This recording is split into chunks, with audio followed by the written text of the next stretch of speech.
the opportunity to speak to you this morning. To tell you a little about me, I was born in La Hospital General Mennonita in Aybonito, Puerto Rico, to an ethnic Mennonite father who happened to be the hospital administrator and was of Hopedale, Illinois descent. If you ever find yourself in Hopedale, you can't throw a rock without hitting a little island. After Puerto Rico, we moved to Goshen, Indiana, where I attended First Prairie Street Mennonite Church in Elkhart, and later Waterford Mennonite Church in Goshen.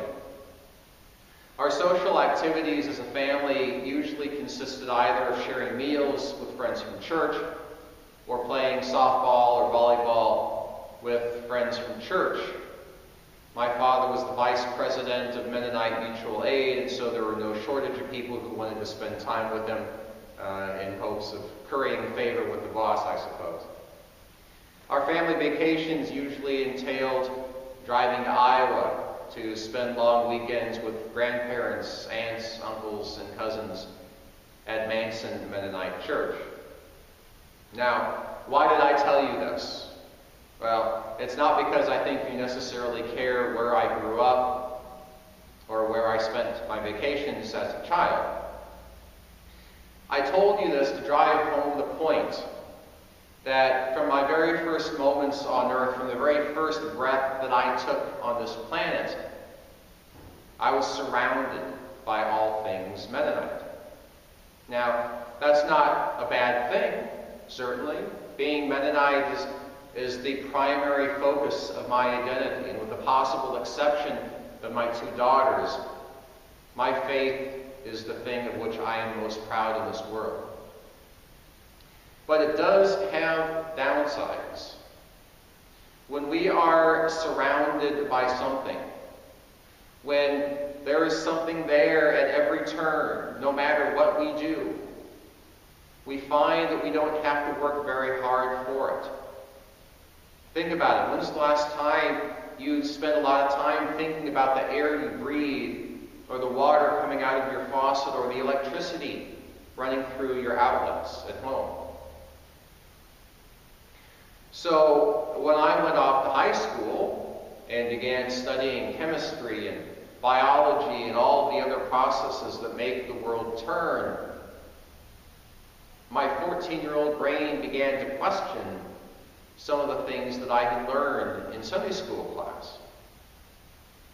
And when Genesis starts getting called into question, Exodus, Leviticus, Numbers, and Deuteronomy can't be far behind. Now, when I left high school and went off to a decidedly non-Mennonite state university in southern Indiana, I was vulnerable. I was curious. I was impressionable. And I found myself in a world where I was exposed to things that I would rather forget, but probably will never be able to. Were it not for the love with which I was raised by two parents firmly grounded in their faith and who taught me right from wrong regardless of what I really wanted to learn at that age, I shudder to think the kind of trouble I might have gotten into. But what I did learn in college was the secret of happiness. Anyone want to know the secret of happiness? I'm going to tell you. You can thank me later. Here's what I learned. The secret of happiness: graduate from college, get a good job, buy a big house, fancy car, and die with the most stuff. And these things will make you happy. Lacking information to the contrary, I said, okay, let's do it. So I graduated from college. I got a good job at the local firm where I escalated quickly through the ranks with all the associated salary increases along the way. I met a wonderful woman. We got married, got a dog, white picket fence. I mean, the whole deal. I bought into this dream of happiness, lock, stock, and barrel. And I would get up in the morning and I would go to work, and I'd come home and we would have supper and talk about our day and watch a little TV and go to bed. and do the same exact thing the next day. Saturday mornings, I would get up and mow the lawn, and we would run errands to Bed Bath & Beyond or to Target, buying bath mats or spoons or whatever it is that we thought we needed that day. And in the evenings, we would go to cocktail parties and club openings and pool parties in the summer. And on Sunday mornings, we would dutifully sit in the pew at the local church. Now, I don't think there was really one particular moment when my life began to change away from this. Rather, there were these collections of smaller events that just seemed to keep occurring. I would be at work and approving paperwork for a client, and I would look at the name and I would see Sportsenschreiber or Hostetler or Mast. Or I would be watching TV and there would be a documentary about conscientious objectors during World War II. Or I would find myself singing in the shower in the morning and discover that it was some much-loved hymn from my youth. But taken as individual events, none of these things really transformed my life because I didn't have to look at them as a whole. I could pass one off even if something else happened an hour later. I could keep ignoring them for the most part. And that worked okay. It worked okay until one Saturday morning when I went out to the backyard, as I always did, to mow the lawn, as I always did. And I nodded across the fence, hey, at the back neighbor who was doing the same thing as he always did. And I realized in that moment that this was now my life. And I was absolutely miserable. I had a job that served no one and accomplished nothing. I had shallow, vapid relationships with neighbors with whom I nodded across the back fence on Saturday mornings. I had no relationship with my family. I had no purpose. I had no use of my gifts. And I realized all of this, but my entire life up to this point had seemed happy because I did all the things college told me to do. And so my first reaction was to panic. What do I do? Like someone who loses their keys and tries to think back in time. Okay, I had it. Where did I lose my happiness? I mean, the 1,000-pound Egyptian cotton bed sheets or the 60-inch plasma television alone should have bought me happiness for a couple weeks at least, right? But unfortunately, the truth was undeniable. I was, in fact, miserable. And in the coming weeks and months, I experienced tremendous guilt for that. I had a life that 75% of the people on this planet would have given their eye teeth for. How could I possibly have all of this stuff and have this wonderful life and yet still not be happy? Nonetheless, I set about trying to figure out how to resolve these things that made me miserable within the confines of my marriage. So, for instance, I stopped attending the local United Methodist Church because it was 2 minutes from home, and instead found a rural Mennonite church 90 miles south of my home, which I began attending regularly.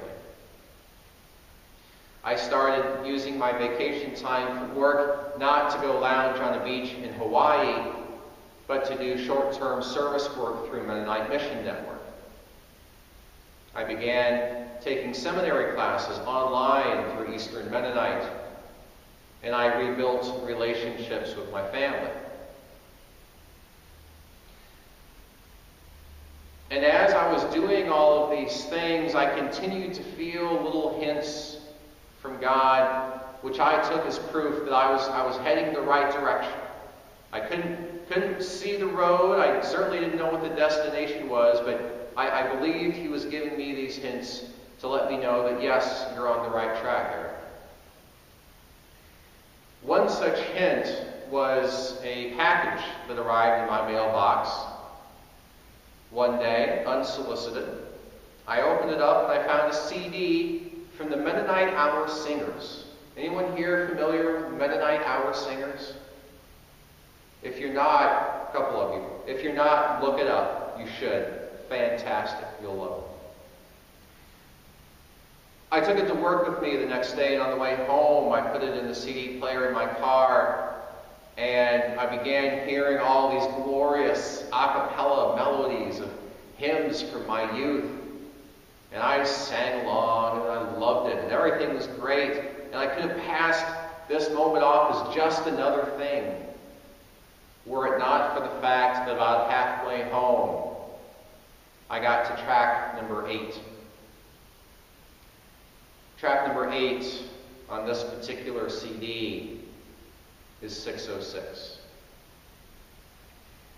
Now, I had not heard 606 sung for decades at this point. But I sang it at the top of my lungs, and when it ended, I started track 8 again, and again, and again. I must have replayed it 8 or 10 times until the tears were streaming so thickly down my face I could not see the road. And I pulled over to the side, and I called Doug King at Prairie View Mennonite Church in Flanagan, Illinois. And with tears in my eyes, and I'm sure in my voice as well, I asked him if he would baptize me that Sunday. At this point, I was 32 years old. And my parents flew from Oregon to Illinois to finally see me baptized. To finally see their son willing and able to stand in front of a church and acknowledge that my God is more important to me than the job and the house and the car and the stuff. See, 16 years earlier, I was in high school. I was in the midst of these doubts about my faith versus science. I'm learning what created rocks. I thought God created rocks. Who's right? Who's wrong? So my parents knew that 15, 16 years old was not the right time to force me to go up in front of the church and claim a confession that I did not in my heart believe at that moment in time. If I had, it would have been for show, and they didn't want that. They were willing to let me find my own way back, even if it meant I might never find that way back. But because they gave me that freedom, because they did not force the issue 16 years earlier, here I was at the age of 32, able to claim Jesus Christ as my God and Savior. And because I did it in my own time, it meant everything to me. Now, there was one downside. My wife had not signed on for this. She saw me praying with our friends over lost jobs or children's injuries. She saw me studying the Bible while she was watching The Bachelor. And she wasn't sure that this was the kind of life that she wanted. We tried to find common ground. We tried. We went to counseling. We tried to give one another the freedom to do our own things, but always come together at some point. But while she was pulling on the little black dress, I was planning the chicken coop for the backyard. While she was at work sitting behind a computer typing meaningless memos, I was on an airplane flying somewhere to train missionaries.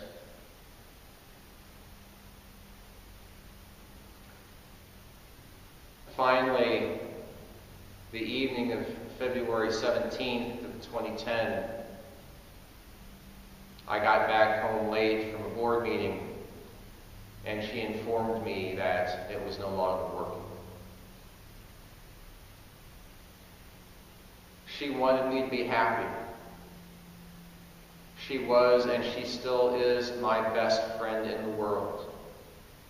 She knew that if she had asked, I would have happily stayed miserable for the rest of my life, just to avoid being another casualty of this lackadaisical attitude towards marriage that people seem to take today. But she loved me too much to ask me to do that. She knew that I needed to continue along the path that God was leading me down, and she refused to ask me to do anything different.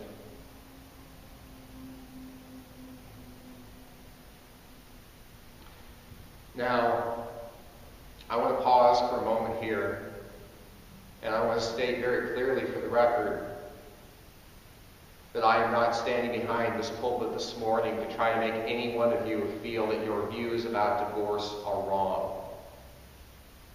Your views are shaped by your faith, and they are shaped by your experiences, and I don't know what those views are, and it doesn't matter because they're yours, and there's nothing wrong with that.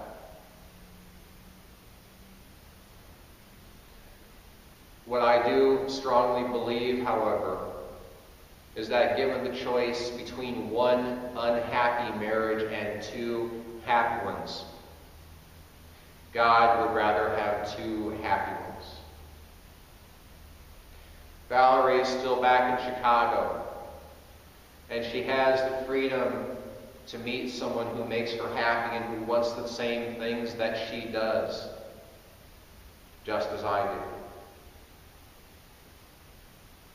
So, in late November of 2010, I packed up everything that I owned into the back of a U-Haul truck, and I made the 12-hour drive from Chicago down to Kansas for the last time. A month later, the divorce was final. In the intervening years, I have found a job that fulfills me. It allows me to use my gifts. It allows me to care for the people with whom I share God's creation through altruism and philanthropy. I have met a wonderful woman who has shared her two daughters with me, her two brilliant and beautiful and talented daughters, and allowed me to experience the joy of fatherhood. I have found so much happiness in my church family, who shows me what unconditional love really looks like, and who loves me, or at least puts up with me, in my efforts at Tabor Mennonite Church.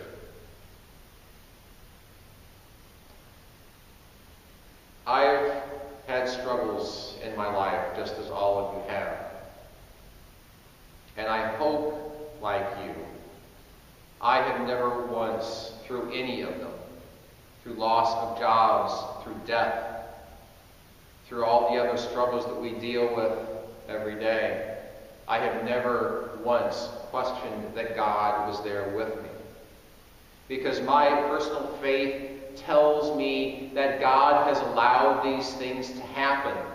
He has allowed us to go through hardship so that we can grow in our faith and continue along the journey that He wants for us. My prayer for all of you is that whatever struggles, whatever difficulties you are facing today, and whatever struggles you will face in the days and months and years to come, that with the help of your church family, you will weather those storms and you will emerge on the other side of them stronger in your faith. and have a truer understanding that God loves us and cares for us, and that we can lay those hardships down at his feet, and that he will be with us throughout them. That is my prayer. In Jesus' name we pray. Amen.